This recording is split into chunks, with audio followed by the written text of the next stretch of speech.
বিকেলে আবার যা ভাবি আমরা নাকি পানি বিল দিয়ে নেই এই মাসে বাড়িওয়ালা বেটা হইতে শুরু করছে। কি পানির বিল তো আমরা কোনো আলাদা করে দিই না, ওটা তো প্রত্যেক মাসে বাড়ি ভাড়ার সাথে অ্যাড করা। নতুন নাটক শুরু করছে এবার না? আমি জানি না কি নাকি পানির বিল আলাদা রসিদ আছে, জুন মাস থেকে নতুন রসিদ দেওয়ার সিস্টেম চালু করছে। আমরা নাকি এই মাসে ভাড়ার সাথে কোনো পানি বিল দিইনি। আমি তো এরকম কিছু জানি না, এরকম কিছু তো তোমার ভাই আমরা বলতো। আচ্ছা ভাবি তুমি একটু দেখো না কোনো কাগজপত্র খুঁজে পাও কিনা কাইন্ডলি। শোনো তোমার ভাইয়া প্রত্যেকটা রসিদ প্রত্যেকটা বিল সব কিছু গুছায় টুছায় একদম ফাইলে তুলে রাখে। যদি সেরকম কিছু হয়ে থাকে তাহলে আমি অবশ্যই পাবো। হ্যাঁ দেখি আমি একটু খুঁজে পাই কিনা, আমার মনে হয় না সেরকম কিছু আছে, তারপর দেখতেছি। হ্যাঁ ওকে তুমি দেখো।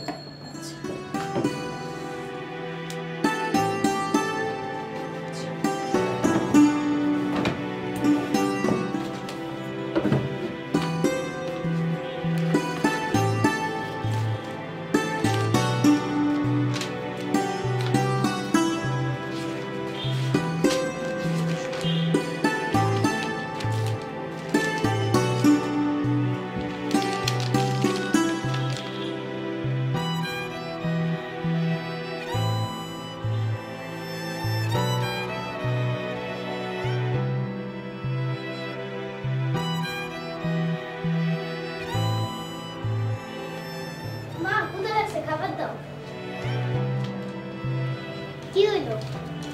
কি হাতে তোমার?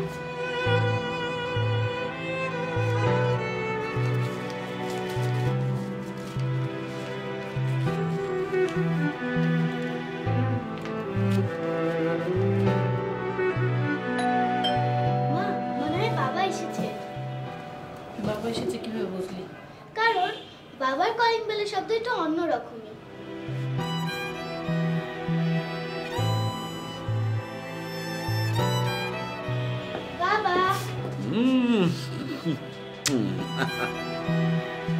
পানি দাও তো।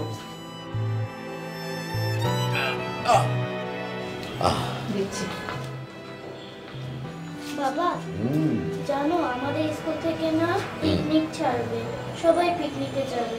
বাহ খুব ভালো তো। কিন্তু আম্মু তো বলেছে আমাকে পিকনিকে যেতে দিবে না। বাবা তুমি একটু আম্মুকে বুঝিয়ে বলো না প্লিজ বাবা।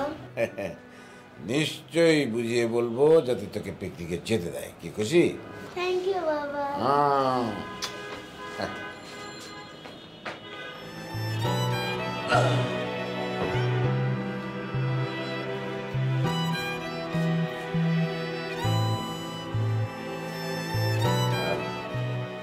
তুমি স্কুলের পিকনিকে যেতে যাচ্ছে, তুমি নাকি বারণ করেছো। যাক না, স্কুল আর বাসা ছাড়া কোথাও যায় না, বাচ্চাদের বাইরে ঘোরাঘুরি করা দরকার আছে।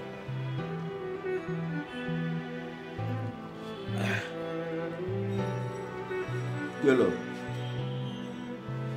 তুমি পিকনিকে যাবে, তুমি কিছুই বললে না যে? পিকনিকের চাঁদা কত জানো? কত?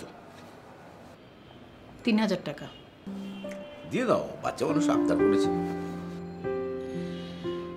একদিনের জন্য 3000 টাকা খরচ করার মতো ক্ষমতা যদি তোমার থাকে ভালো, তুমি দিয়ে দাও। আমি পারবো না। সংসার খরচের টাকা থেকে 3000 টাকা দিলে মাস শেষে না খেয়ে থাকতে হবে।